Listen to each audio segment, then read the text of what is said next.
Here we go.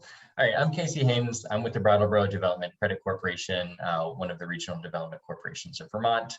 I will be featuring more prominently this afternoon in our business applicant webinar.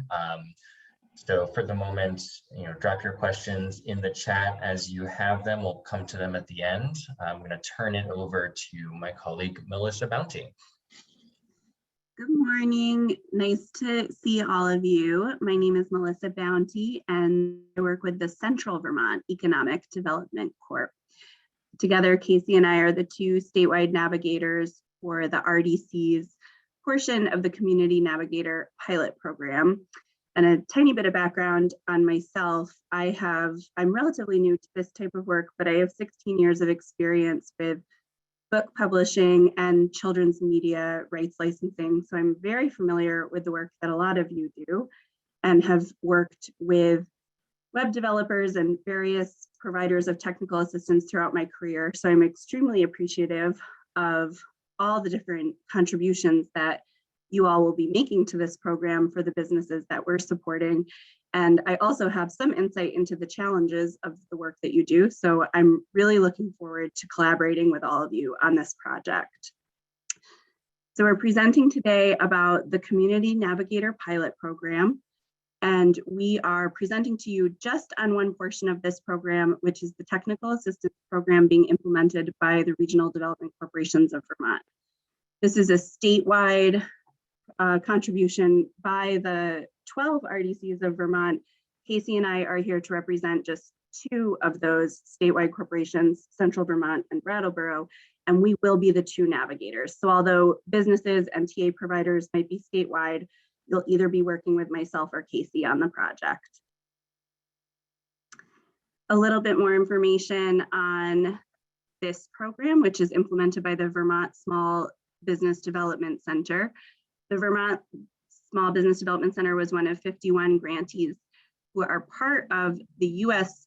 Small Business Administration's Community Navigator Pilot Program, and it's a hub and spoke model.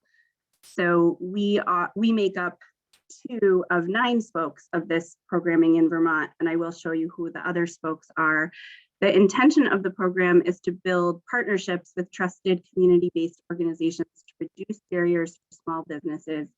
And there's a particular highlight within this program for disadvantaged groups, veterans, women, and BIPOC business owners, and those from rural communities, which is most of the state of Vermont. There's a link on here that takes you to the Vermont SBDC's announcement about the program and has more details. And then this is just a run through of all the different spokes involved in this program. So BDCC and CVEDC are at the top, and the website that is listed here, vermonteconomicdevelopment.com, is where we are housing the information about this particular program that we're running, a technical assistance program. So in basic, our program matches eligible businesses with technical assistance providers like yourselves and helps them to complete these technical projects.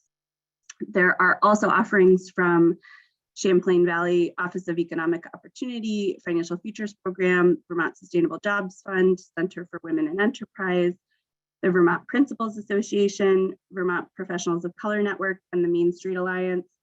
And we will continue to update on those offerings on our website as they emerge. This program will run for 2 years, and we're at the very beginning. So if you're interested in what these other organizations are doing, they're all coming up with different creative offerings that support this work, and you can find out more on the Vermont Economic Development website. So what we are doing for our contribution to the program is modeled on the REVTA program, which a lot of you are familiar with. The REVTA program happened in 2020, and it was a very similarly functioning technical assistance program, matching businesses impacted by COVID to technical assistance from providers and funding that technical assistance, as well as providing a navigator to help the business understand how to connect with the right vendors talk through what they need to support their business and manage the project of whatever work is assigned. So in this setup, the service providers are paid directly either from Brattleboro Development Credit Corporation or from CVEDC, which is something nice. So you may have an opportunity to work with a business you hadn't heard of or an emerging business without the concern about payment, because payment will be provided through us. The navigators, so Casey and myself, meet with the businesses and determine the appropriate project for their business. And then we connect them with potential TA providers, the vendors, and develop a scope of work.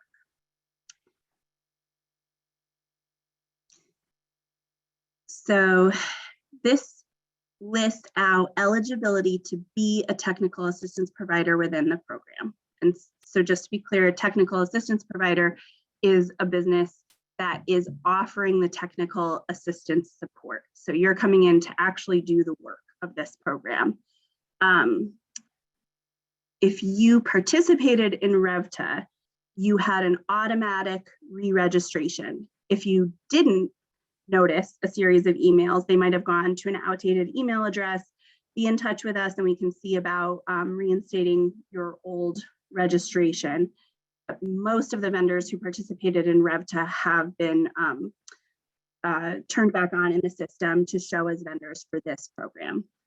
If you're a brand new registrant, you will need an active DUNS or UEI number, and I will explain that in a second, a W-9 form, and you must be registered with the Vermont Secretary of State prior to March 16th, 2020. And that's a requirement of the program.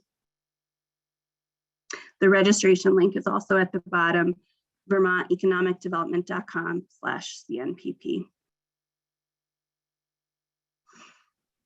We offer the businesses this list of what technical assistance is to help them understand what their options are for how this program can support their work. And it's a pretty robust list. Most of the services on here are probably familiar to you, but we also have some categories for very specific kinds of work that people may need to do. So there's an open category for restaurant and hospitality specific TA, and we can drill in and figure out what that needs to be. The business can also say that they don't know.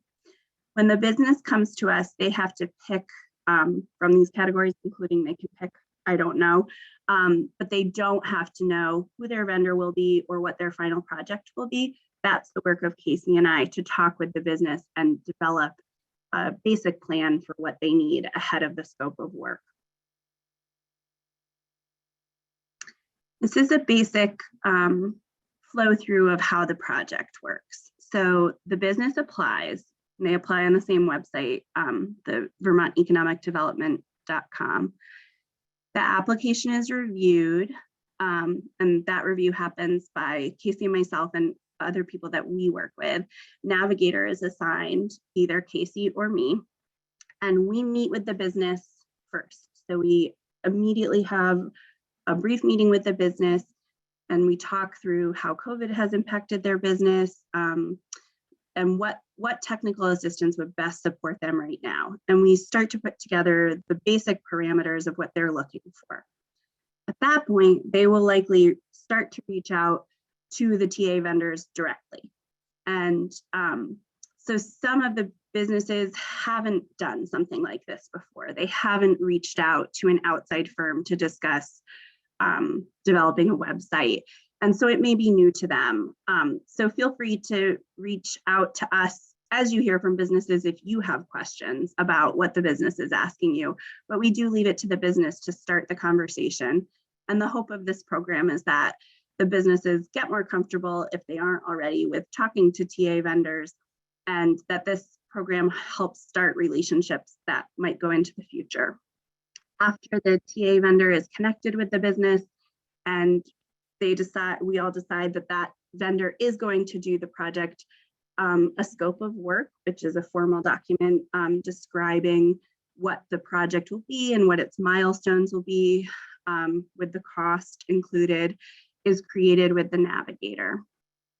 And when we're assigning a business with a vendor, we do want to make sure that the business is able to consider multiple vendors and that they're getting competitive pricing. So we will be involved to help make sure that that happens. We want this to represent a fair arrangement for the business, and also that they're aware of different vendors in their area that are all open for them to work with. Once everyone signs off on the scope of work, the work occurs. After it's confirmed to be completed, the vendor will submit an invoice to conclude the project. After that invoice is approved and reviewed and approved by CVEDC or BDCC, the payment will go out to the vendor within 30 days of that invoice approval. So for those of you who are familiar with RevTA, that was a very fast-paced process. The total duration of that program was 6 weeks. We have a much longer duration for this project. The whole Community Navigator pilot program is a 2-year project. We don't expect that this particular offering that we're making will last for 2 years, but there's a lot more leeway to do longer term projects than there was with RevTA. So for those of you who are not familiar with registering for a DUNS number, which is a requirement to set up as a vendor, a DUNS number is a 9-character number, sort of like the phone number or social security number for your business. And some of you might be very familiar with DUNS numbers. They're used with federal grants, and your business may have one already. Just to make it a little more confusing, in mid-April, DUNS numbers are getting replaced by unique UEIs, unique entity identifiers. There's a link on here, gsa.gov/entity ID, which explains that. But I really recommend, if this is new for you, the Vermont PTAC is offering a webinar, and they're offering a lot of support for businesses about how to register for this replacement to the DUNS. It's at ptac.vermont.gov, and that webinar is on March 29th. We are accepting DUNS right now for setup. It's not super complicated to set up for a DUNS, and it's also not super complicated to set up for a UEI. But if you're new to doing that, either of these resources might help you out. It generally takes 1 to 2 days to get a DUNS number after you start the application process. And this is the website that you would go to, dnb.com. If you are registering for a DUNS, the first step would be to check and see if your organization already has one, which many organizations do. Someone might have done it before you started working there, or you might have forgotten that you've already set up for one. So search first, be certain you're in the United States version of DUNS. I was stuck in the Canada page a lot looking and didn't realize I was there. So first step is see if you have one already at DUNS. You can use that DUNS number for this program. You can use it until mid-April when they make the switch. And this is some more information about if you were registering for a DUNS number for the first time, this is what you would need and how you would reach out for help about it. There is a toll-free number you can call, and the requirements to get a DUNS number are that you would need the name of your organization, the address, the name of your CEO, the legal structure, corporation, partnership, proprietorship, the year the organization started, primary type of business, and total number of employees. It also does not cost money to set up for a DUNS. There are sort of scammy DUNS related websites, so make sure you stick with the legitimate Duns and Bradstreet website. So here's contact information for myself and Casey as the 2 statewide navigators that will be assisting businesses. Both Casey and I are working with the businesses as they come in, and then I'm the navigator for all new vendors. So if you have questions about setting up as a vendor, you can contact me directly, mbounty@cvedc.org. And I'm happy to talk to you about eligibility requirements, what to expect from the program or any other questions that you have about the work that we're doing. And we can open it up for questions. Awesome. Wonderful. Thank you so much, Melissa. We have a couple questions in the chat here, so I will just read those out. Jim has asked, how do we figure out as vendors if we're in good status with CNPP program and ready to go, or if we need more information? And maybe I can just speak to that process of how we confirmed the round one. So we took our list of the round of the RevTa vendors and sent out a couple of emails to the contacts that were listed and asked that they update their vendor account with us to fill out some basic information. If you recall receiving that email and filled out the password and filled out your DUNS number, then you are good to go with us. But if you have specific questions or aren't sure, you can feel free to reach out to Melissa. And I've got a quick follow-up to that before I move on to the next one. When were those sent? I want to say, I'm fuzzy on the exact dates, but I want to say sometime in like December, early January. Those went out. Super easy to re-register. Only takes a few minutes. So the original account is no longer active, but again, it is a pretty simple process to re-register with us. Great. So I'll move on to the next one here. So I've got one from Lisa. Is there a per project limit on project cost? So there is, the business will be awarded when they first go through the program. There will be a calculation that occurs so that there's an estimate that is earmarked in the system for them based on an algorithm, and we talk to them to make sure that they're planning a project that makes sense for that earmarked amount. So if we've earmarked $1,200 or $3,000 for them, we're not going to send them off hoping that they'll get a $100,000 film made out of that quote. But we're not sending the business out to you with an exact amount because we want some leeway for the exact project or projects that they want to do to be done. It's really the responsibility of the navigator to work under a budget that makes sense for the business and the vendor. It will be on the vendor to provide a quote for that work that makes sense. And it can be some back and forth where feedback is given on the quote, and then the quote might be reworked to be more affordable if it doesn't meet the parameters that the business has to work within.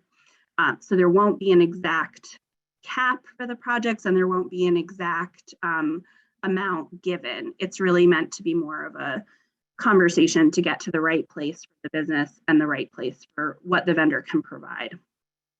Does that seem fair, Casey? Would you fair answer to that? Absolutely. Yeah. Great. So I'm going to circle back around. There's another sort of vendor confirmation question here. So we'll point out on the Vermont Economic Development website, there is our current vendor list that has everyone. You can kind of sort by the different technical assistance options that are available. So as we get new vendors in, we update that. It's currently up to date as of like 2 or 3 days ago. So you can always toggle around, kind of look and see if you're listed on there as one way to do it, or again, reach out to Melissa. You can send her an email anytime. Casey, I might be getting a couple questions that are going directly to me, I think, as direct messages. Or do you see, I'm not sure if you see them, but I can answer these if that's okay. Yeah, go for it. Okay, so there's a question, will the DUNS overlap with UEI, or does DUNS go away and no longer valid?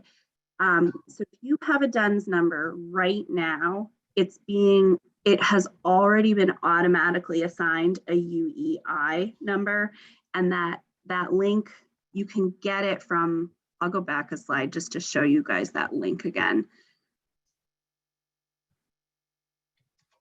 Oh, I can't. At the gsa.gov/entity ID, there are instructions for how you get that UEI number based on your DUNS number. And then, oops, sorry. Let me just look at that question again because I lost it. The DUNS number is valid for this program as of right now, but if you do a lot of grant work, at some point you'll be required to switch to the UEI. I think the system has run out of DUNS numbers or expects to run out of DUNS numbers at a certain point in the future. So they're making the switch right now. If you've registered with a DUNS, that DUNS is fine. If you're registering right now, mid-April, it's still fine to use the DUNS. So the official requirement to switch to UEI hasn't happened yet, but it's happening very soon. So it's a good idea to just be aware of the process. Excellent. So I've got a couple of questions that I think all really would work well to talk about together. So I'm going to just kind of read them out. So general, what limitations are there on what the service contract can be spent on? Do projects need a specific beginning and end, or can it be used for ongoing work like bookkeeping or IT? And kind of similarly, with RevTo funding, it did not cover ad spend costs, so Facebook ad costs. It only covered the production and execution of the campaign. Will the funding in this round work the same way? So some questions about kind of, what can the funds be used for?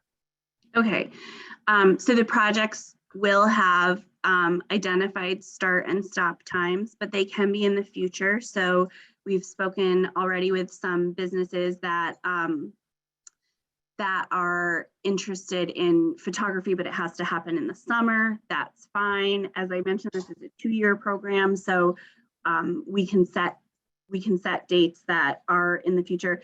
In general, once the project begins, I think there's a 6-month window where the expectation is that it's completed, and the scope of work will have that specific start and end defined, as well as any milestones that need to be in there. Those ineligible types of work are really similar to RevTo. So advertising spends are ineligible. Ongoing software costs, like software subscriptions, web hosting costs that are ongoing, those are ineligible also. There's some other ineligible things that are working capital is ineligible, construction, purchasing equipment, those things are ineligible. But it's really the role of the navigator to talk with the business and be sure that their project meets the parameters of the program before they go to you. But good for everyone to be aware of those things being ineligible. Great. So another batch of sort of similarly oriented questions, and we are coming up on time. No, wait, we have plenty of time. It started at 9:30. We have so much time. This is great. So a question about, can the service contracts be applied to existing client relationships? How do potential businesses looking for assistance or the program is available and have funds they can use? So can you speak to that a little bit? Yes, I can't see that, the questions that you're seeing. So could you just repeat the second part of that? I heard existing clients, but not the second part. Absolutely. So how do potential businesses hear about the program? How do they? That's a great question. Involved? So yeah. Definitely feel free to tell businesses about this program. The official open date for business registration is March 14th. The new vendors can set up now though within the system, and we have been working to get the word out to businesses, all 12 RDCs, as well as those other spoke organizations that I mentioned, which work with specialized client groups within the state of Vermont. So we've really been pushing the messaging to get out awareness, particularly for those disadvantaged business groups that this program prioritizes, BIPOC, women, and veteran-owned businesses, and those in rural areas. So we've been working to really be sure that awareness is out, but feel free to refer businesses into this program. And yes, if you have an existing business client relationship, you may absolutely recommend a business to come in. This program cannot cover the cost of work that's already happened, though. It has to be a brand new project. And do know that please don't have the expectation that if you refer a business in for a very specific project with a very specific budget, that will definitely happen. It is the job of the navigator to interview the business really thoroughly and assess where they feel the need is. So if they come in saying that a website, that they've heard about the program from their website developer, but as we talk to them, they reveal that they have a very urgent accounting or HR or legal need, we may talk to them about bouncing the focus of their work over to that other need. And most of the conversations have been about multiple topics of technical assistance. So there may still be, many businesses may work on multiple projects through the program. Excellent. I have a question about the date for businesses that started in 2021. And unfortunately, it is a firm requirement that the business be established by that March 15th, 2020 date. So unfortunately, a technical assistance vendor would not be eligible if they started their business in 2021. Great. And I just want to tie back to the question about some of the eligible uses, and kind of, at a high level, it's this program is for businesses who were impacted by COVID, and that can be negative things like loss of revenue, supply chain issues, those kinds of things. But also, if there are any growth opportunities too that they can pursue and help them be more sustainable in the long term. The sort of theory behind the work that we want to help people complete is that we want there's got to be like a teaching element to it. There's making sure that they can sustain themselves long term. So like sort of systematically kind of helping get their books in order so that they can run their business more effectively in the long term. Teaching them how to building the website for them, but also teaching them how to kind of maintain it, at least at a basic level. So those kinds of work are really the things that we're certainly encouraging.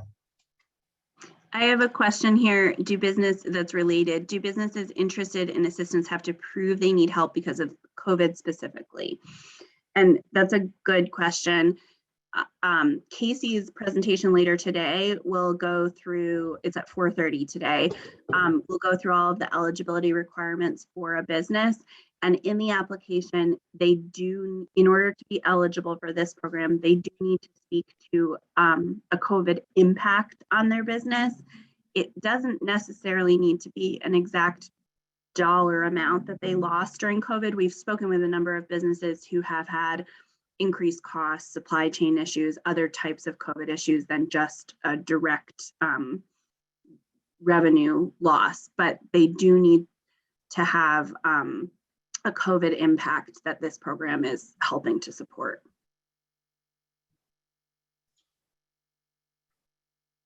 Great. And quick question. So people have asked if there's a list of the business applicants. We do not, well, we don't make that publicly available. That is information that, we talk directly with those businesses to help them. There's a similar question, but. I have a question about payment. Is it only paid at the end of the project, or can providers get paid every 30 days? And the answer to that is that the payment is sent at the end of the project once it's approved to be complete, once as I mentioned during the flow chart part. So the scope of work identifies all the parameters of the project. Once the project has been accepted as completed, then the TA provider invoices for the work, the invoice is approved, and then the payment is issued 30 days from that, should be received by the vendor 30 days from that point. And dovetailing on that question, if someone, with the timeline and the scope of work, if they complete the work sooner, can the vendor be paid earlier as long as the work is completed? Yes, right. I think that.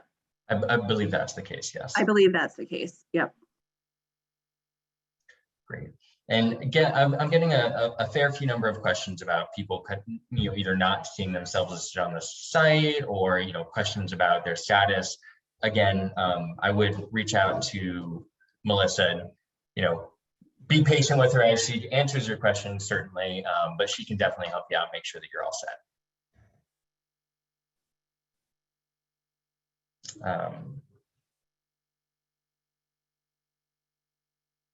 Great.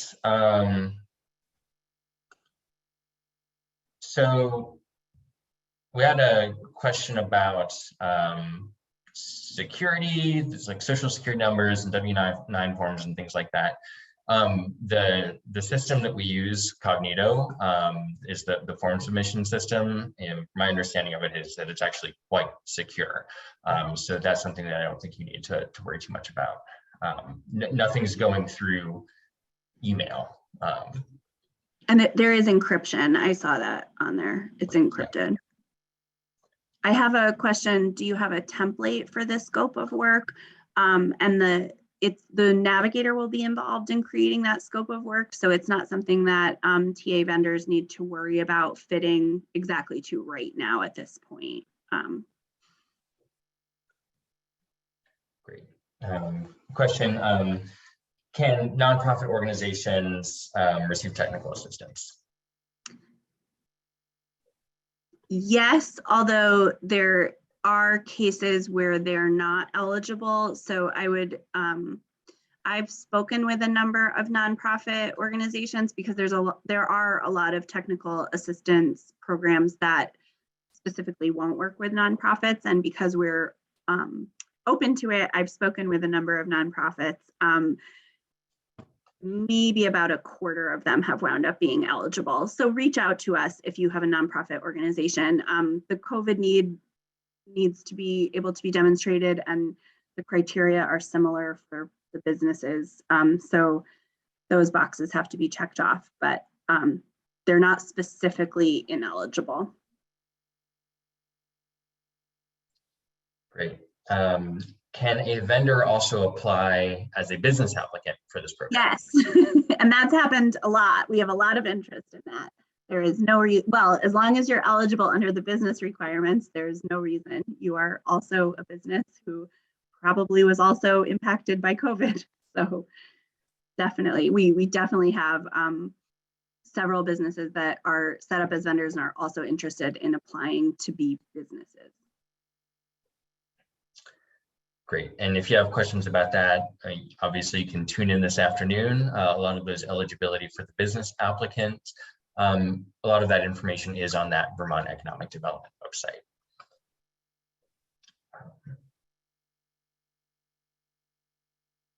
Great. Another question. So last year I created scopes of work for every project. We can use that lost it. Can we use that template? Answers all of the questions. So we have a very similar kind of scope of work process from the last round. If you're familiar with that, the navigators fill out the navigators basically send the business applicants off with a list of information that they need in order to be able to outline the details of that scope of work. They come back to that with us, we fill it out, and then it goes to all the different people to get signed off on.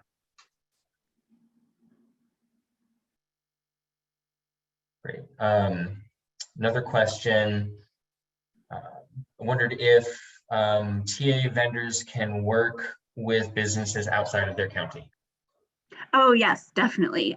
So this is a totally statewide program, and there's no need, unless you're doing on-site videography or something that really requires a close proximity, there's no need to work with someone who's particularly close to you. Although it's nice to form a long-term relationship between businesses and vendors that are close to each other, but there's no requirement that they're in your county or particularly close to each other.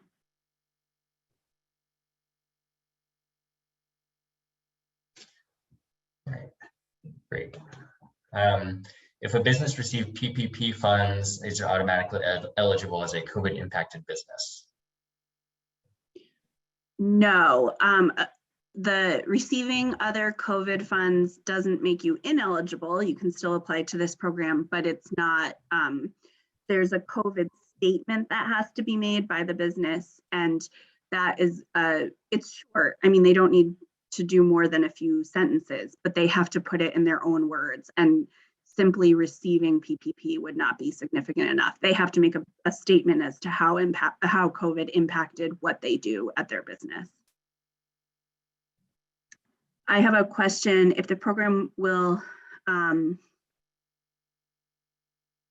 when will you stop accepting new projects from businesses as clients? The program is that this spoke that we've set up is first come, first serve. So we can't say exactly how long it will last, but we would encourage people to apply as a business timely. And then we do have longer to do the work as it, as it happens, but they should get their applications in soon. I have the question, can several vendors work with the same business? And I wonder if the person actually meant the reverse. Can a vendor work with several businesses? So I'll just answer both. A business could potentially work on a few projects, but they're not going to have a budget to work with 20 different vendors on 20 different projects. I'm seeing more like some photography that might support a website, that kind of combination of vendors. And on the flip side, then multiple vendor could potentially have multiple projects with different businesses, although we are careful to make sure that there's a good distribution and that the business is aware of all the different options that they have for vendors, so that there is a good eye to the cost kept in mind. Great, and I think we're probably gonna get questions about this, more questions about this, especially as folks dig into the process of putting these projects together. And the question is about, someone was saying it was helpful during REF to have a range for the amount that the project could be for. And so I know certainly in our effort to ensure the widest possible net in terms of us being able to distribute these services and have impact, it's a balancing act. So Melissa, do you want to talk to that a little bit? Yeah, I know that people really want to start with an exact dollar amount and say, this is what I can do for that dollar amount, but it is about, some people will apply and then they'll decide that they're moving to Florida and they'll drop this. So we don't have an exact count of, we do know what we're starting with, and we don't know exactly what each project is going to cost until we finalize it. So we're really trying as the navigator to take on the job of giving the business a good sense of about what they can do with their money. And it will be a conversation between the business and the vendor and the navigator and the business to make sure that the business is accomplishing what they want and the vendor is providing a fair and accurate quote for that service. So I think that we're seeing that vendors come into this. Sorry, I have sirens going by. I don't know if you can hear that. We find that vendors usually come into this with an awareness that hopefully they're meeting some new clients through this and starting a long-term relationship, and hopefully the vendor is being compensated fairly for their work. But we see a lot of respect for the program where people are willing sometimes to come down on their prices a little bit. We're servicing a wide range of businesses. All of the businesses, just so you know, have been similar to the vendors. They've been established prior to the onset of COVID. So these are all businesses that have made it through COVID. They are small businesses, larger businesses, businesses that have been around for many years, many businesses that launched, with high hopes in 2019 and have really struggled through. So it's a really interesting range of businesses that this is supporting. And I really hope that they all get to connect with some good work through this. Excellent. I'm going to drop a link in the chat to the business applicant FAQ on the website. That page will have a link to the application portal when it opens widely on the 14th. So yeah, if people have questions, certainly direct them to that page. That's where the link to the portal will be on the 14th. And if they have questions in the meantime, they can feel free to reach out to either Melissa or myself. And I've spoken with many businesses and vendors who are at pre-applicant stage. I'm very happy to have that conversation. So don't worry that you need to create an application to have a conversation. We can talk to you about the program, either vendor or business side of it, what projects are eligible, whether your business is eligible, whether your daughter's business is eligible, any of those questions we can answer before you even start applying. Both forms for the vendors and the businesses are very easy to complete relative to some of the other programs that are out there. So don't have a headache about this application. It's taking people about 3 to 10 minutes to complete. There's a few pieces of information that you have to have, but it is not a complicated or super comprehensive form. It's pretty basic and pretty easy. All right, I've got a question here. If a business had registered during REVTA, but did not receive funds as the program ran out of funding, are they able to skip the line? And that is unfortunately no. This program is first come, first serve. So certainly the thing that you could do to be really helpful is making sure that, again, those business applicants have the link to those FAQs, that they're ready. That, again, the application is not incredibly burdensome, but there's some information about gross net revenue, things that they'll want to have on hand as they apply.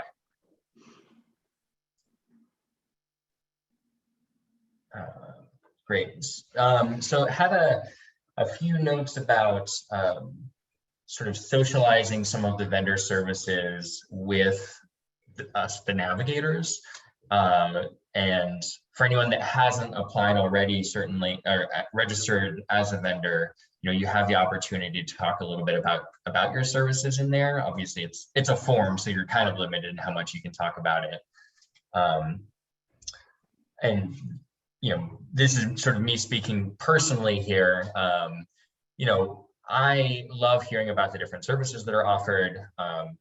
Melissa and I, as two people for the whole state of Vermont, are kind of limited in our capacity, and we're spending a lot of time, meeting with those businesses and talking with them. And so certainly over the course of, setting up these projects, we'll have a chance to dig into things a little bit more. But of course, you can feel free to reach out to us if you want to talk a little bit more. I'm happy to take meetings with vendors so that they can describe their services and I'm more aware of them. I've done that. I mean, I've had some of the stuff I'm familiar with and makes sense. But if you have nuances to what you offer, or if it's very specialized, I'm really happy to know about it. For instance, I spoke with a business preliminarily yesterday who is going to be looking for a steam kettle engineer, and I don't think that's on our vendor list yet. So if anyone on this call is a steam kettle engineer, or if you have a more specialized form of technical assistance, please feel free to book a meeting. I have a Calendly link that I can send you, so you can just book a time that works for you for 30 minutes. And I'm happy to take these meetings to learn more about the specifics of what the vendors offer. I'll post it in the chat so that people can, I don't know how to do that, but you can email me at that email and I can send you that link to do that. Oh, thank you for the engineers that are replying to this question, because I don't know where to find a steam kettle engineer. Yeah, so had a question addressed to me, but may be helpful, especially for folks that are familiar with RevTA. A lot is similar from RevTA. Obviously, the timeline is expanded. Previously, there were 12 navigators for the state, one for each region. This go round, it is Melissa and myself. So balance out that longer timeline with fewer navigators. So we occupy, if you're familiar with RevTA, we occupy the same position as the regional navigators did in RevTA. Great. All right. I had a question about, is the application form available on the website yet? It is not currently. It will go live on the 14th. Vendor application is, though. So anyone setting up as a vendor, should we post that link into the, I can't get things to post into the chat for some reason. I will drop it in there. Thank you. Oh, I see how I do that. Okay. So vendor registration open now at that link, and all business registration opens March 14th.